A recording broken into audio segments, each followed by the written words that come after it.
Welcome to exam time दोस्तों। इस video के अंतर्गत हम एमपीपीएससी प्रारंभिक परीक्षा कंप्लीट बुक लिस्ट के बारे में चर्चा करेंगे। आप सभी जानते हैं कि मार्केट में ढेर सारी जो बुकें हैं अवेलेबल हैं और इससे हमें कन्फ्यूजन बढ़ता है कि हम कौन सी बुक को सिलेक्ट करें और कौन सी बुक हमारे लिए सर्वश्रेष्ठ होगी और जिससे हम हमारी जो सफलता है वो सुनिश्चित कर सकें। अब हम यहाँ पर यह भी जानेंगे कि हमारी आगे की रणनीति क्या होना चाहिए, पुराने पेपर हमें क्यों एनालिसिस करना चाहिए और क्या सिलेबस और पुराने प्रश्न पत्रों के आधार पर एमपीपीएससी में क्वेश्चन पूछे जाते हैं।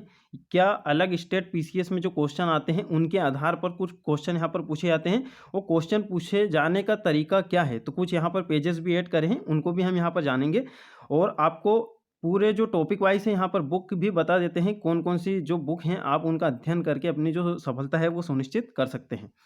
तो सबसे पहले हम यहाँ पर मध्य प्रदेश सामान्य ज्ञान के बारे में देखेंगे। तो इसके लिए काफ़ी बुकें देखने के बाद यहाँ पर 3 जो बुकें हैं वो हमने यहाँ पर सिलेक्ट की है। तो देखिए, पहली तो है आपकी मुकेश माहेश्वरी।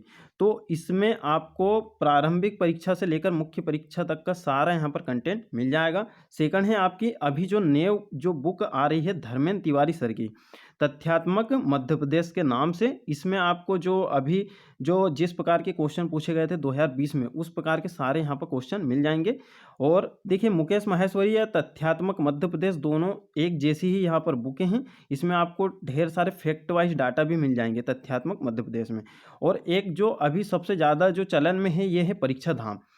तो परीक्षा धाम में एक यहाँ पर कमी ये दिखाई देती है कि इसमें जो फैक्चुअल डाटा है वो यहाँ पर कम है। अगर आप परीक्षा धाम से यदि पढ़ रहे हैं तो आपको साथ में एक बुक या तो महावीर या पुणेकर आपको रखना पड़ेगा फैक्ट वाली, क्योंकि एमपीपीएससी में आज भी फैक्टों का जो दौर है वो जारी है।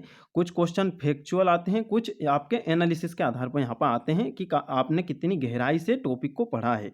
तो यदि आप परीक्षा धाम से यदि पढ़ रहे हैं तो आपको एक फैक्चुअल बुक रखनी ही पड़ेगी। छोटी सी आप पतली सी ले सकते हो, पुणेकर या महावीर, या फिर तथ्यात्मक मध्य प्रदेश या फिर मुकेश माहेश्वरी ले सकते हो।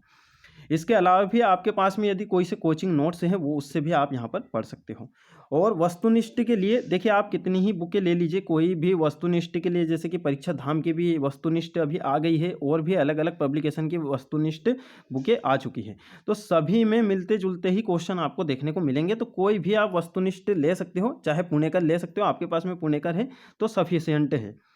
अब मध्य प्रदेश करंट अफेयर कहाँ से करें, तो मध्य प्रदेश करंट अफेयर आप तथ्य बाण से कर सकते हो। तथ्य बाण में पूरा आपका मध्य प्रदेश का जितना भी करंट है वो सब दे दिया गया है और कुछ एक्स्ट्रा चीज़ें भी वहाँ पर दी गई है जो एग्जाम में कभी पूछी जानी है नहीं, क्योंकि मध्य प्रदेश के करंट अफेयर से हमेशा जो चीज़ें पूछी जाती है, मध्य प्रदेश करंट अफेयर से हमेशा जो चीज़ें पूछी जाती है वो आपकी योजनाओं से संबंधित चीज़ें ही पूछी जाती है। तो जितनी भी योजनाएं हैं मध्य प्रदेश से संबंधित वही आपके मध्य प्रदेश करंट अफेयर में पूछी जाती है। और या फिर कुछ चुनाव वगैरह हुए हैं उनके बारे में पूछा जाता है, यानी कि राजनीतिक और आर्थिक पक्ष पे ज़्यादा यहाँ पर जोर दिया जाता है।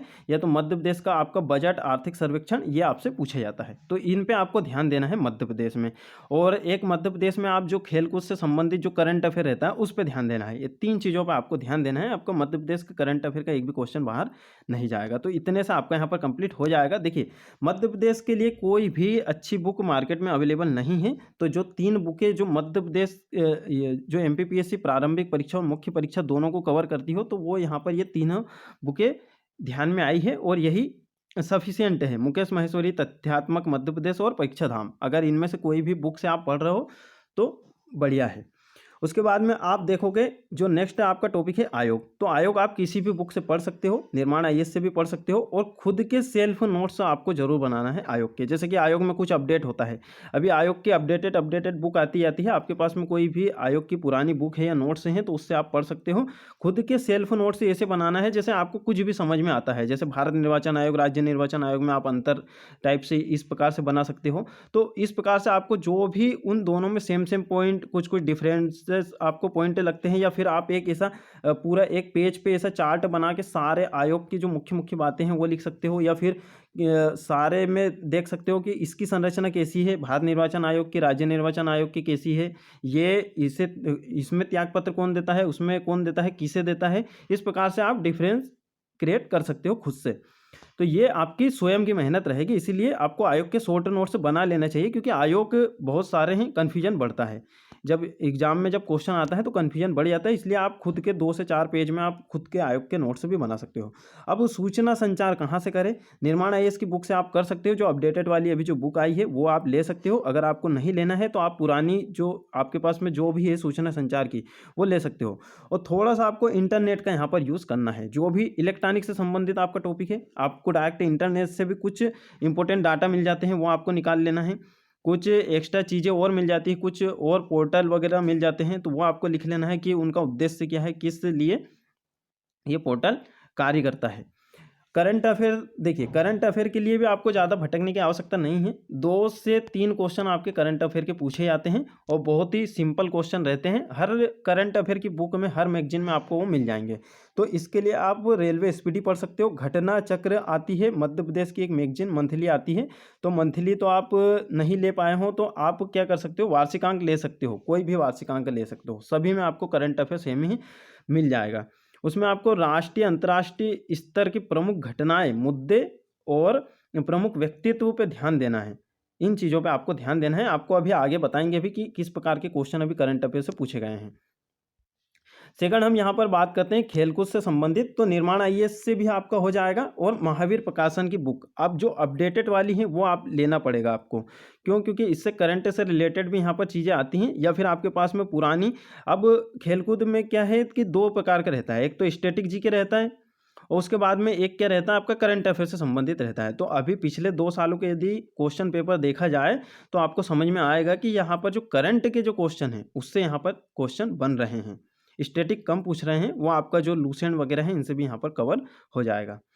अब नेक्स्ट हम यहाँ पर यूनिट नंबर 7 देखते हैं। बहुत बड़ी यहाँ पर यूनिट है और आपको देखिए यहाँ पर विज्ञान के मौलिक सिद्धांत यहाँ पर दिए गए हैं। तो यहाँ पर आपको जो भी विज्ञान के मौलिक सिद्धांत है किसने दिया है और उसकी डेफिनेशन क्या है, इतना आप यदि तैयार कर लोगे तो विज्ञान के मौलिक सिद्धांत से अभी 2020 वाले पेपर में एक भी क्वेश्चन नहीं आया। मानव शरीर संरचना से आया था, तो मानव शरीर संरचना आपकी जो मुख्य परीक्षा है उससे भी आप कवर कर सकते हो। मुख्य परीक्षा में भी आपका कंकाल तंत्र, पाचन तंत्र और उत्सर्जन तंत्र इस प्रकार के दिए हैं। सारे आपको तंत्र याद करना है, क्योंकि आपको मुख्य परीक्षा में भी यहाँ पर हेल्प हो जाएगी।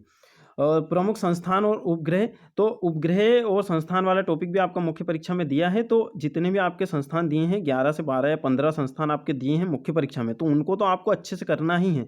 उनकी एक एक उपलब्धियां, कार्य, उद्देश्य, स्थापना वर्ष, उसके बाद में उसके जो वर्तमान अध्यक्ष कौन है और उसकी स्थापना कब की गई थी और उस टाइम संस्थापक कौन थे, ये आपको ध्यान रखना है। ऐसे क्वेश्चन पूछे गए हैं क्योंकि अंतरिक्ष कार्यक्रम के जनक पूछ लिए गए हैं, परमाणु ऊर्जा कार्यक्रम के जनक पूछ लिए गए हैं। अभी पिछली बार राष्ट्रीय विषाणु संस्थान के बारे में पूछा था, जो कि मुख्य परीक्षा में क्वेश्चन आया था उसी का। तो मुख्य परीक्षा के भी आपको पेपर एक बार देखना चाहिए, क्योंकि जब आपने ठान ही लिया है, जब आपको करना ही पीएससी है, तो आपको फिर क्वेश्चन भी पता होना चाहिए कि मुख्य परीक्षा में क्या ट्रेंड है, प्रारंभिक परीक्षा में क्या ट्रेंड है। तो आपको पिछले 2-3 वर्षों के तो क्वेश्चन देखना पड़ेगा और समझना पड़ेगा। आपको क्वेश्चन बोलते से समझ में आना चाहिए, आपको ध्यान में आ जाना चाहिए कि ये क्वेश्चन 2020 में पूछा गया था, कंफर्म होना चाहिए आपको। पर्यावरण के लिए देखिए, यहाँ पर पर्यावरण के लिए मैंने यहाँ पर जो बुक बताई है, परीक्षा धाम, कबीर पब्लिकेशन और निर्माण आईएएस, तो इनमें से कोई भी 2 बुक आपको ले लेना है। कोई भी 2 बुक आप ले सकते हो। परीक्षा धाम की भी अच्छी बुक है, उसमें अभी जो अपडेटेड बुक है वो अभी आई है, वो भी काफ़ी अच्छी है। और कबीर पब्लिकेशन में आपको सामने एक फ्लो चार्ट टाइप का मिलेगा और पीछे आपको उसके ऑब्जेक्टिव मिलेंगे। और निर्माण आईएएस की अभी आई नहीं है, आने वाली है। तो निर्माण आईएएस की अभी बुक आने वाली है, तो वो कब तक आती है, उसमें किस प्रकार का रहता है, तो उसका हम यहाँ पर रिव्यू बना देंगे। बाकी अभी आप परीक्षा धाम की ले सकते हो, बहुत पतली सी बुक है। कबीर पब्लिकेशन की भी ले सकते हो। और पर्यावरण के लिए घटना चक्र पूर्वावलोकन जरूर पढ़ें, उससे भी यहाँ पर रिलेट करके क्वेश्चन आते हैं। अब अलग अलग स्टेट पीसीएस से रिलेटेड क्वेश्चन किस प्रकार से आते हैं वो भी आपको हम बताएंगे। आपदा प्रबंधन से संबंधित चीज़ें, कृषि, खाद्य, पोषण और स्वास्थ्य। अब स्वास्थ्य से संबंधित जो करंट की योजना है वो काफ़ी ज़्यादा यहाँ पर पूछी जा रही है। जैसे कि पिछली बार आयुष्मान भारत योजना के बारे में पूछा था कि विश्व की सबसे बड़ी स्वास्थ्य योजना कौन सी हो, और अभी पूछा गया था आकांक्षा योजना, और एक ऐसी मात्र ऐसे कुछ जननी सुरक्षा योजना, इसके बारे में पूछा गया था। तो योजना की आपको लिस्ट बना लेना है, जितनी भी भारत की योजनाएं हैं पूरी इस प्रकार से लिस्ट बना लेना है। तो वो उनकी शुरुआत कब हुई और उनका उद्देश्य क्या है, उसमें पात्रता क्या है या उसमें क्या प्रावधान है, और मध्य प्रदेश की जितनी योजना है। तो इसी प्रकार से 2 से 3 पेज में आपको पूरी जो योजना है वो आपको याद कर लेना है, नई और पुरानी दोनों। अब जो आ जाते हैं सबसे डिफिकल्ट वाले सब्जेक्ट पे, जैसे कि इतिहास, भूगोल और संविधान, इनसे काफ़ी ज़्यादा यहाँ पर टफ क्वेश्चन अभी आने लग गए हैं। तो इसके लिए आप क्या ज्ञानचंद यादव की यहाँ पर बुक ले सकते हो इतिहास के लिए। भूगोल के लिए आप एनसीईआरटी सार ले सकते हो जो कि मुकेश माहेश्वरी की है, और संविधान के लिए भी आप एनसीईआरटी सार ले सकते हो मुकेश माहेश्वरी की। अब यहाँ पर लक्ष्मीकांत से भी आप पढ़ सकते हो, पर लक्ष्मीकांत क्या है, काफ़ी ज़्यादा विस्तृत है और उसमें आपको टॉपिक ढूंढ ढूंढ के यहाँ पर पढ़ना पड़ेगा। और इनके लिए अगर जैसे कि आप काफ़ी समय से अगर इन बुकों का अध्ययन कर रहे हैं, एनसीईआरटी सार वगैरह आप पढ़ रहे हो, तो आप उनसे ही पढ़ें। और साथ में आपको घटना चक्र, पूर्वालोकन, इन 3 सब्जेक्ट की जरूर लेना है, इतिहास, भूगोल और संविधान की, और एक पर्यावरण की, 4 सब्जेक्ट की। तो घटना चक्र, पूर्वालोकन में आपको क्या यहाँ पर प्रॉफिट होगा कि अलग अलग स्टेट पीसीएस में कैसे क्वेश्चन आ रहे हैं, वहाँ पे जो क्वेश्चन, जो 2 क्वेश्चन में यदि विवाद है, 2 ऑप्शन में यदि विवाद है, तो उस आयोग ने कौन से क्वेश्चन को राइट माना है और क्यों माना है, उसका वहाँ पे नीचे कारण भी दिया गया है। आप चाहें तो जो अरिहंत की 14,000 ऑब्जेक्टिव वाली जो क्वेश्चन हैं वो भी आप ले सकते हो पर उसमें आपको क्या है, उसमें आपको एक्सप्लेनेशन या व्याख्या नहीं दी होगी। घटना चक्र पूर्वालोकन में यही आपकी खासियत है कि इसमें आपको व्याख्या दी है, आपका पूरा जो डाउट है वो क्लियर हो जाता है कि किस प्रकार के जैसे कि क्वेश्चन पूछे गए हैं। और आप एक चीज़ यहाँ पर ध्यान रखोगे, जो विवादित क्वेश्चन है, विवादित क्वेश्चन एग्जाम में इसका प्रचलन बढ़ते जा रहा है। किसी भी स्टेट पीसीएस में आप देखोगे विवादित क्वेश्चन जानबूझ करके डाले जाते हैं। एग्जामिनर जब पेपर सेट करता है तो वह यही इसी सोच से उसमें क्वेश्चन वो डालता है कि इन क्वेश्चनों में विवाद उत्पन्न होगा, इसीलिए। तो आपका जब कन्फ्यूजन रहेगा किसी क्वेश्चन को लेकर, तो आपके वहाँ पर एग्जाम में भी क्वेश्चन गलत होंगे। तो इसीलिए आपको घटना चक्र पूर्वालोकन लेना चाहिए, केवल 4 सब्जेक्ट की, इतिहास, भूगोल, संविधान और पर्यावरण। और साथ में आपको इन सब्जेक्ट के लिए लुसेंट के जो फैक्ट वाली बुक है वो भी आपको पढ़ना पड़ेगा।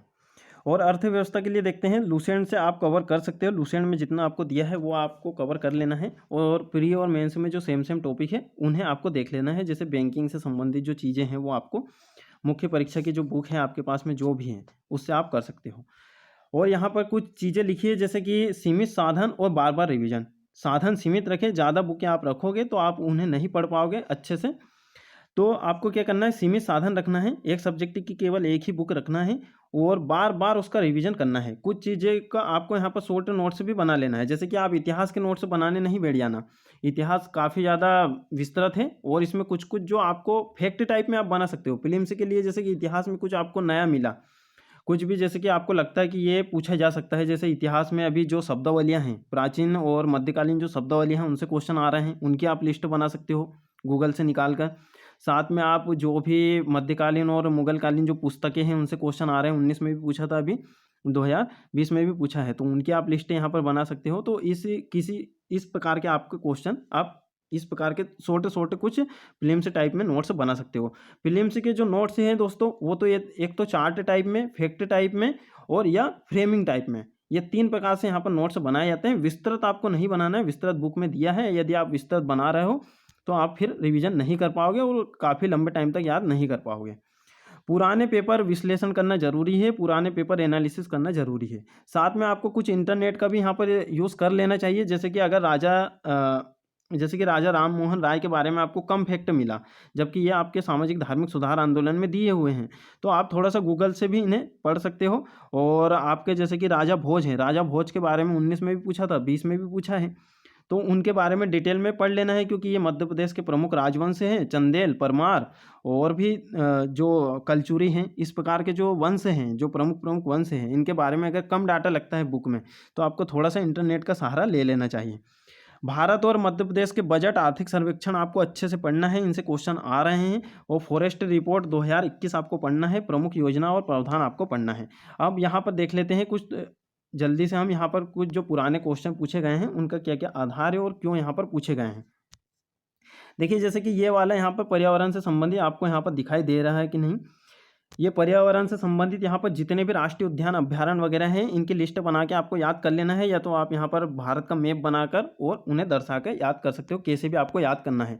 अब देखिए जैसे करंट अफेयर से कैसे कैसे 3 ही क्वेश्चन आए थे 2020 में। एक तो ये पूछा था नीली अर्थव्यवस्था वाला, तो ये इस प्रकार का क्वेश्चन पूछा था, ये आपको किसी भी करंट अफेयर की बुक में मिल जाएगा। और आपको ये इस एक और क्वेश्चन पूछा था फरवरी 2021 में किस पड़ोसी देश में सेना का तख्ता पलट हुआ है, ये करंट अफेयर के मैंने यहाँ पर कुछ ही कुछ क्वेश्चन लिए हैं आपको समझाने के लिए। तो ये आपको रेलवे स्पीडी में मिल जाएगा ये क्वेश्चन, और ये वाला भी आपको रेलवे स्पीडी में मिल जाएगा। अब इन 3 क्वेश्चनों से क्या आपको क्या समझ में आया है कि देखिए राष्ट्रीय और अंतर्राष्ट्रीय स्तर की ही यहाँ पर घटनाएं पूछी जा रही है, और जो मुख्य हैं और जो हमारे संज्ञान में रहना चाहिए, जिनके बारे में हमें जानना चाहिए, वही घटना यहाँ पर पूछी जा रही है। अनाप शनाप कुछ भी करंट अफेयर नहीं पूछा जा रहा है। तो यही आपको इसी प्रकार से अपनी जो निगाहें हैं वो जमा के रखना है, उन्हीं चीज़ों पर, उन्हीं मुद्दों पर जो फेमस है, जो सबको पता है, वो अपन को पता होना चाहिए। अब देखिए जैसे खेल कूद से भी यहाँ पर क्वेश्चन पूछे, जैसे अंतर्राष्ट्रीय ओलंपिक समिति लूसेंट में आपको मिल जाएगा, और किस भारतीय महिला ने व्यक्तिगत खेल में ओलंपिक में पदक जीता, ये भी आपको लूसेंट में मिल जाएगा। तो कुछ क्वेश्चन ऐसे पूछे गए थे। अब जैसे कि कुछ कुछ क्वेश्चन हम यहाँ पर देखते हैं कि ये क्यों पूछा गया, कि भारत के संविधान के अनुच्छेद 368 के संबंध में कौन सा कथन सही है। अब आपके उसमें एक टॉपिक दिया है संविधान संशोधन, अब आपका मुख्य परीक्षा में भी है और प्रारंभिक परीक्षा में भी है। अब ये क्यों पूछा, ये इसलिए पूछा क्योंकि लेटेस्ट 101वां संविधान संशोधन हुआ था। अब आपका कर्तव्य ये बनता है कि 102, 3, 4, 5, 105 तक संविधान संशोधन हो चुके हैं, तो उनको अच्छे से डिटेल में पढ़ लेना है, क्योंकि जो भी लेटेस्ट चीज़ें होती है उसे को आपको डिटेल में ही पढ़ना है। तो 100वें संविधान संशोधन के बाद जितने भी हुए हैं 105, तो टोटल को आपको डिटेल में पढ़ लेना है। जहाँ से भी गूगल से आपको कहीं से भी कुछ भी मिले उनके बारे में पढ़ लेना है। और आपको देखिए जैसे कि यहाँ पर मैंने ये लिखा है, हाँ, ये जो पिक है मैंने लिया है कहाँ से, घटना चक्र पूर्वालोकन से। अब घटना चक्र पूर्वालोकन किस प्रकार से आपके लिए लाभप्रद सिद्ध होगी, इसमें आपको अलग अलग जो स्टेट पीसीएस है उनके क्वेश्चन दिखेंगे। अब जैसे कि महासागरीय धाराओं से किस प्रकार के क्वेश्चन बन सकते हैं। आप सभी जानते हो कि बीचम बीच से, पूरे महाद्वीप के बीचम बीच से कौन सी रेखा होकर गुजरती है, विषुवत रेखा। विषुवत रेखा पर सबसे ज़्यादा यहाँ पर सूर्य की किरणें पड़ती है। अगर विषुवत रेखा से अगर कोई सी धारा यदि बह रही है ना, तो विषुवत, जिसमें भी विषुवत आ जाए। अब गर्म और ठंडी जलधारा अगर आपको यहाँ पर सिलेक्ट करना है कि गर्म कौन सी है ठंडी कौन सी है, तो आप सिंपल सा ध्यान रखो कि जिसमें विषुवत आ जाए वो गर्म धारा ही होगी। जैसे कि यहाँ पर विषुवत विपरीत धारा ये गर्म है, उत्तर विषुवत धारा गर्म है, और यहाँ पे विषुवत विपरीत धारा ये गर्म है। तो विषुवत रेखा से जितनी भी धाराएं चलेगी वो गर्म ही चलेगी, ये आपको यहाँ पर ध्यान रखना है। देखिए जो विषुवत रेखा से ध्रुवों की ओर चलती है ये। अब यहाँ पर क्या है आपका, ये आपका यहाँ पर कौन सा सागर है, ये अटलांटिक महासागर है, इधर प्रशांत महासागर, इधर भी प्रशांत महासागर, यहाँ हिंद महासागर। तो यही आपसे इस प्रकार से क्वेश्चन पूछे जाते हैं कि हिंद महासागर से कौन सी गर्म धारा चलती है, प्रशांत महासागर से कौन सी गर्म धारा चलती है। इस प्रकार से आपसे यहाँ पर क्वेश्चन पूछे जाते हैं। अब यहाँ पर देखिए जैसे कि ये वाली गल्फ स्ट्रीम हो गई, और ये आपकी जो कन्हेरी की धारा है ये वाली, तो ये ठंडी जल धारा है। यानी कि ध्रुवों से अगर विषुवत रेखा की ओर अगर कोई सी धारा चलती है तो वो ठंडी रहेगी। क्यों, क्योंकि यहाँ पर सूर्य की किरणें ज़्यादा नहीं पड़ती, यहाँ साल भर बर्फ रहता है। इसी प्रकार से यहाँ पर आर्कटिक जो महाद्वीप है आपका, आर्कटिक महासागर है, उसमें भी इसी प्रकार की चीज़ें हैं। तो ये आपको इस मैप से समझ में आएगी। विश्व भूगोल आपको मैप से ही याद करना है। जितनी भी गर्म धाराएँ हैं, जो घास के मैदान हैं, पर्वत पठार श्रेणियाँ वगैरह हैं, ये मैप से ही आपको ध्यान रहेगी। अब जैसे यहाँ पर मरुस्थल है, कौन कौन से मरुस्थल कहाँ कहाँ स्थित है, तो इनसे आप किसी भी प्रकार का क्वेश्चन बनता है तो आप बना दोगे। तो यहीं पे आपको कुछ कुछ चीज़ें यहाँ पर लिख लेना है। और अब देखिए जैसे कि अभी पिछली बार क्वेश्चन पर्वत श्रेणियों से पूछा गया था, जैसे कि एंडीज, रॉकी, उसके बाद में किलिमंजारो, और देखिए ये किलिमंजारो हो गया, ये रॉकी पर्वत हो गया, ये आपका एंडीज हो गया। अब इन पे कौन कौन से जो सर्वोच्च बिंदु है वो हैं, इधर अपने एशिया में कौन कौन सी जो पर्वत श्रेणियाँ हैं और उनके जो सर्वोच्च शिखर कौन से हैं। तो ये आपका जो पर्वत वाला जो टॉपिक है ये आपका मुख्य परीक्षा में भी दिया है। तो यही जब आप बना लोगे तो एक ही बार में आपका पूरा यहाँ पर रिवीजन हो जाएगा, मुख्य परीक्षा में भी आपको आसानी हो जाएगी। अब अगर जैसे मुख्य परीक्षा में आपसे पूछा जाता है कि भैया जो एंडीज पर्वत हैं उसके सर्वोच्च जो बिंदु है या सर्वोच्च शिखर है उसका नाम बताओ, तो एकांकागुआ, इस प्रकार से। और यहाँ पर आपको क्या है, महाद्वीप की भी समझ हो जाएगी। अब यहाँ पर नेक्स्ट हम देखते हैं जैसे घास के मैदान। अभी पिछली बार घास के मैदान और पर्वत शिखर से क्वेश्चन पूछा था। अब यहाँ ऊपर ऊपर में यहाँ पर टुंड्रा वनस्पति पाई जाती है। अब यहाँ पर पंपास घास के मैदान, यहाँ पर सेल्वास, यहाँ पर लानोस। तो ये आपका कौन सा, ये हो गया दक्षिण और ये हो गया उत्तरी अमेरिका। इधर आपका यूरोप महाद्वीप है, ये आपका पूरा ये एशिया महाद्वीप है यहाँ से यहाँ तक, और ये आपका अफ्रीका महाद्वीप है, यहाँ नीचे ऑस्ट्रेलिया है। तो ऑस्ट्रेलिया में एक ही प्रकार की घास पाई जाती है, डाउन्स।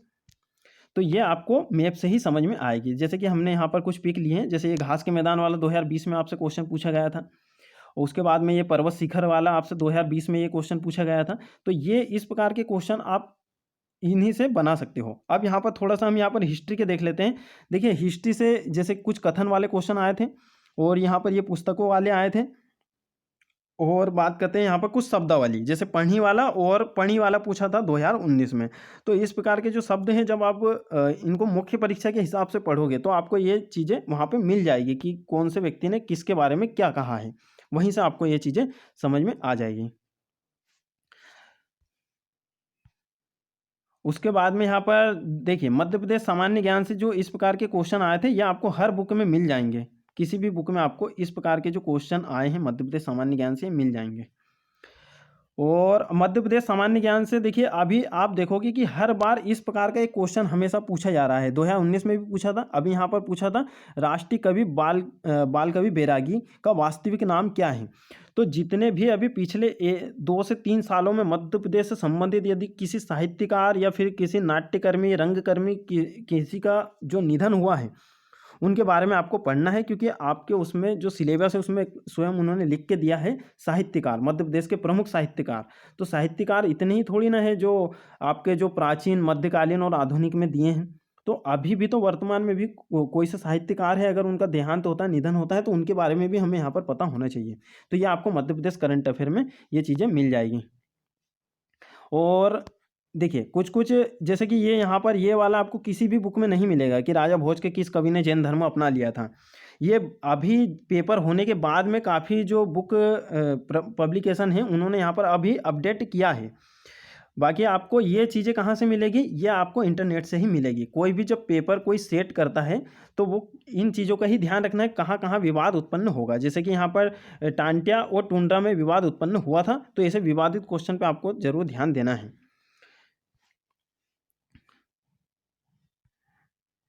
और देखिए ये इस प्रकार के जो क्वेश्चन है, ये अब यहाँ पर देखोगे मध्य प्रदेश के निम्नलिखित मुख्यमंत्री में से कौन मध्य प्रदेश विधानसभा में नेता प्रतिपक्ष के पद पर नहीं रहे हैं। तो ये आपको नेता प्रतिपक्ष की जितनी भी लिस्ट है वो देख लेना है, फिर ये आपको खुद से यहाँ पर बनाना है, खुद से इफर्ट लगाना है ये कि कौन रहे हैं, कौन नहीं रहे, कौन 2 बार रहे हैं, महिला कौन रही है। इस प्रकार के जो क्वेश्चन है, फैक्ट हैं, वो आपको खुद से तैयार करने पड़ेंगे। किसी भी बुक में ये चीज़ें लिखी हुई नहीं मिलेगी। जैसे यहाँ पर उच्च न्यायालय से संबंधित न्यायाधीश के बारे में पूछा था, ये भी आपको खुद से यहाँ पर निकालना पड़ेगा। और ये विधानसभा का कार्यवाही क्रम है, तो मध्य प्रदेश की जितनी भी विधानसभा से संबंधित जो वेबसाइट है, फॉरेस्ट से संबंधित वेबसाइट है, जनसंपर्क विभाग है, तो इनकी वेबसाइट भी आपको देख लेना चाहिए। उनसे भी कुछ आपको कुछ ना कुछ जानकारी, कुछ ना कुछ फैक्ट मिल जाएगा, वो आपको नोट कर लेना है।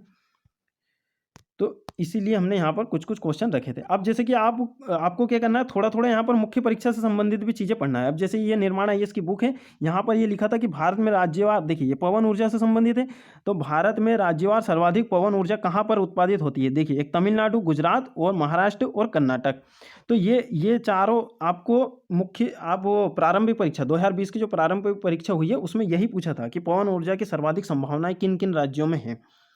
तो तमिलनाडु और गुजरात, इस प्रकार के वहाँ पर ऑप्शन थे, 2-2 ऑप्शन। ये क्वेश्चन आपका पूछा गया है। तो ये जब आप मुख्य परीक्षा पढ़ोगे तो आपको ऑटोमेटिक क्वेश्चन बनने लग जाएंगे, क्योंकि मुख्य परीक्षा में भी तो ये चीज़ें आपको लिखना है। पवन ऊर्जा से संबंधित यदि कोई भी चीज़ आती है तो आप ये वाला फैक्ट तो डालोगे ही, करंट अफेयर वाला। और ये भारत विश्व में चीन, अमेरिका और जर्मनी के बाद चौथा सबसे बड़ा पवन उत्पादक देश है। तो ये इसी प्रकार का भी करंट अफेयर आपसे पूछा जा सकता है प्रारंभिक परीक्षा में कि पवन ऊर्जा में भारत का कौन सा स्थान है, या फिर प्रथम स्थान पे कौन है, इस प्रकार से। तो आपको उनसे संबंधित जो चीज़ें हैं वो आपको कहाँ से मुख्य परीक्षा में भी पढ़ लेना है। इसीलिए आपको प्री और मेंस की जो कॉमन सिलेबस वाली जो पीडीएफ दी है उसका आपको प्रिंट निकला के रख लेना है। जो जो कॉमन जो चीज़ें हैं वो आपको मुख्य परीक्षा की बुक से भी पढ़ना है। अब जैसे ब्रह्म समाज वाले क्वेश्चन आया था, जिस पे अभी यहाँ पर हाईकोर्ट में विवाद भी हुआ था, काफ़ी लोगों को यहाँ पर 7 से 8 लोगों को वापस मुख्य परीक्षा देने के यहाँ पर मुख्य परीक्षा देने के लिए यहाँ पर जो हाई कोर्ट है उन्होंने आदेश दिए हैं, है ना। तो ये यहाँ पर एक्सप्लेनेशन ये से आपको यहाँ पर ये घटनाचक्र पूर्वावलोकन की जो बुक है उसमें ही आपको देखने को मिलेगा। अब देखिए यहाँ पर अब जो एग्जामिनर जो क्वेश्चन देता है, अब आप सोचोगे कि प्रमुख रचनाएं से क्वेश्चन क्यों आ रहे हैं, तो आपका सिलेबस में लिख के दिया उन्होंने प्रशासनिक, आर्थिक और सामाजिक विशेषता।